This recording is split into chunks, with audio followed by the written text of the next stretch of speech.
নমস্কাৰ আপোনালোক সকলোকে মোৰ ইউটিউব চেনেল আসাম এক্সাম কৰ্ণাৰলৈ স্বাগতম জনাইছোঁ। ডিব্ৰুগড় ইউনিভাৰ্চিটি অনলাইন এডুকেশ্যন বা ডিজিটেল এডুকেশ্যনত আপোনালোকৰ যে BA BSc বা মাষ্টাৰ ডিগ্ৰী পঢ়িব পাৰিব। অৰ্থাৎ আপোনালোকে যদি BA BSc কমপ্লিট কৰা নাছিল বা MA পঢ়িব বিচাৰিছে তেতিয়াহ'লে আপোনালোকে ডিব্ৰুগড় ইউনিভাৰ্চিটিত মানে আপোনালোকে যি নৰ্মেল কলেজ আছে তাত আপোনালোকে চিধা চিধিকৈ নগৈ অৰ্থাৎ আপোনালোকে ৰেগুলাৰ নগৈ ডিষ্টেঞ্চতে আপোনালোকে কোৰ্চ কৰিব পাৰে।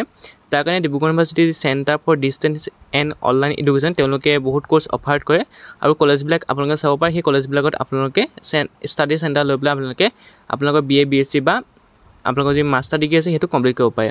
তেনেকৈ আপোনালোকৰ ষ্টাডি চেণ্টাৰ ডিব্ৰুগড় ইউনিভাৰ্চিটি আছে, DSK কমাৰ্চ কলেজ আছে, NLP city college, Shri Bharati college, Lahowal college, women college, Tinsukia Duliajan college, Namrup college, Naharkatia college, city Makum college, Doomdooma college, এই কলেজবিলাকত আপোনালোকৰ UG আৰু PG প্ৰগ্ৰেম আছে। গতিকে আপোনালোকে এই UG PG প্ৰগ্ৰেমবোৰ আপোনালোকে ডিষ্টেঞ্চৰ যোগেদি কমপ্লিট কৰিব পাৰিব। অৰ্থাৎ যেনেকৈ আপোনালোকে কৃষ্ণকান্ত সন্দিকৈত পঢ়িব পাৰে তেনেকৈ আপোনালোকে ডিষ্টেঞ্চ এডুকেশ্যনো এনেকৈ ডিব্ৰুগড় ইউনিভাৰ্চিটি আণ্ডাৰত কৰিব পাৰে।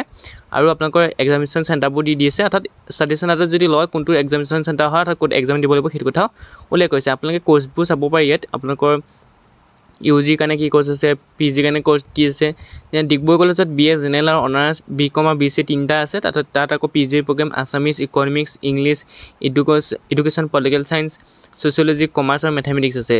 গতিকে আপোনালোকে যদি পঢ়িব বিচাৰে আপোনালোকৰ BA BSc কৰিব বিচাৰে বা মাষ্টাৰ ডিগ্ৰী কমপ্লিট কৰিব বিচাৰে তেতিয়াহ'লে আপোনালোকে ডিব্ৰুগড় ইউনিভাৰ্চিটি এই যি চেণ্টাৰ অনলাইন এডুকেশ্যন আছে বা ডিষ্টেঞ্চ এডুকেশ্যন আছে তাৰ যোগেদি আপোনালোকে কমপ্লিট কৰিব পাৰিব। আপোনালোকৰ চেম প্ৰচেছ হয় কৃষ্ণকান্ত সন্দিকৈৰ নিচিনা আপোনালোকে ডিষ্টেঞ্চত পঢ়িলেও বা ৰেগুলাৰ নগ'লেও হ'ব।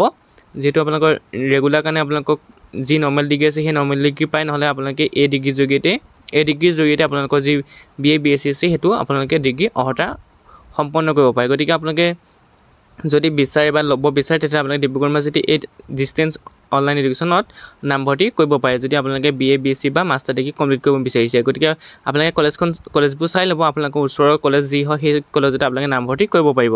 তাৰ কাৰণে হয়তো ডিব্ৰুগড় ইউনিভাৰ্চিটিৰ ফালৰ পৰা অনলাইন আবেদন হয় হয়তো চেণ্টাৰ এডুকেশ্যনৰ কাৰণে, চেণ্টাৰ এণ্ড অনলাইন ডিষ্টেঞ্চ এডুকেশ্যনৰ কাৰণে।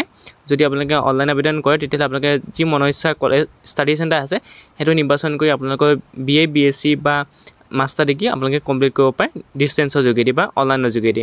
গতিকে কলেজ চাব 84খন কলেজ আছে। প্ৰত্যেকখনতে আপোনালোকৰ কোৰ্চ সমানেই আছে। অৰ্থাৎ ইয়াত হয়তো আপোনালোকৰ ছায়েন্সৰ কোৰ্চ মেথমেটিক্সৰ বাহিৰে বেলেগ ছায়েন্সৰ কোৰ্চ দিয়া নাই। অৰ্থাৎ আৰ্টছ আৰু কমাৰ্চ, তাৰপিছত আপোনালোকৰ কম্পিউটাৰ ছায়েন্স এই তিনিটা কাৰণেহে আছে। ছায়েন্সৰ কাৰণে অকল মেথমেটিক্সটোৱে আছে, বাকী ছাবজেক্ট কোনো নাই। গতিকে আপোনালোকে 84খন কলেজৰ ভিতৰত 84খন আছে কলেজ। এই 84খন কলেজৰ ভিতৰত কোনোবা এখন কলেজ চিলেক্ট কৰি আপুনি আপোনাৰ ডিগ্ৰীটো কমপ্লিট কৰিব পাৰে। গতিকে আপোনালোকে যদি ভাবিছে যে মোৰ যি আধৰুৱা সপোন পূৰ কৰিম বুলি ভাবিছে যদি আপোনালোকৰ যি আধৰুৱা সপোন আছে সেই আধৰুৱা সপোন এই ডিষ্টেঞ্চ অনলাইন এডুকেশ্যনৰ জৰিয়তে আপোনালোকে ডিব্ৰুগড় ইউনিভাৰ্চিটিৰ জৰিয়তে আপোনালোকে সম্পূৰ্ণ কৰিব পাৰে। গতিকে কলেজকেইখন চাই ল'ব। 88খন কলেজ আছে।